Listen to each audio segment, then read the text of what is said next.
Let's look at some problems using the empirical rule. Just a reminder, this is what the empirical rule tells us. We have our mean in the middle. We're going to add standard deviations to the right and subtract our standard deviations to the left. And these percents stay true. There's always 34% within one standard deviation, 13.5 between 1 and 2, 2.35 between 2 and 3, and 0.15 over 3 standard deviations away. And you'll get to see me use this rule in the next problem. So we have 200 geology students that are measuring some ore. And we're given their mean and standard deviation in the problem. The mean is 86 grams and the standard deviation is 1 gram. We're going to use this information to answer the questions below. We're going to use the empirical rule and the normal curve per the directions. So the first thing I did was set up that empirical rule, the curve, using this data. So it looked like this. My mean is 86. I added 1 because that was the standard deviation was 1 gram. So I added 1 to the right and subtracted 1 to the left. And those are my percents that stay the same. They don't change. They're always the same. So more than 86 grams, here's 86, more would be over to the right, so I just add up each one of these percents that occurs to the right of 86. So 34 plus 13.5 plus 2.35 plus 0.15, so it's 50%. I want to know how many students? Well, that's 50% of the 200 students. 200 students, that's 100 total. I'm going to use the same information to answer one more question. So not changing the mean or the standard deviation. So you're still using the same curve as before. I'll know more than 85 grams. Well, here's 85 grams.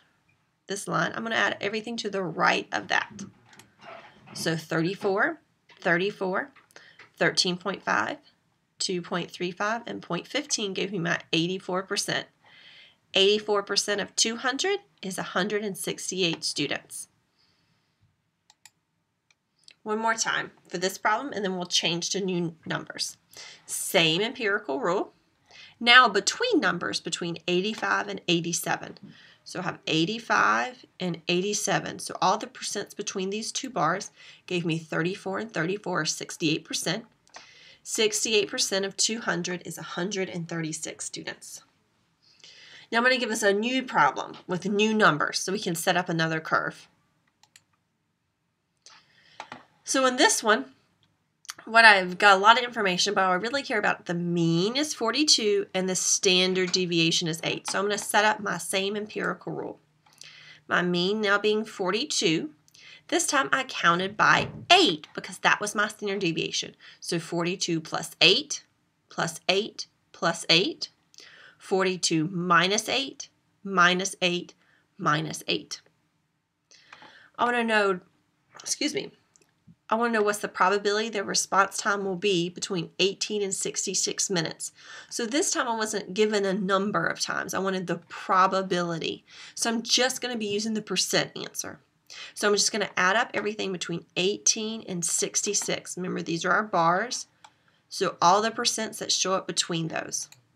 So 2.35 plus 13.5 plus 34 plus 34 plus 13.5 plus 2.35 gave me 99.7. And I can stop there because I wasn't asked for a specific amount. I was asked for the probability.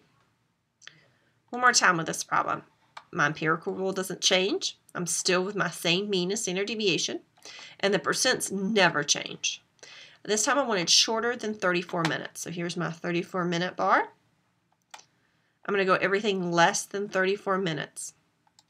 So that would have been 13.5 plus 2.35 plus 0.15 for a total of 16%.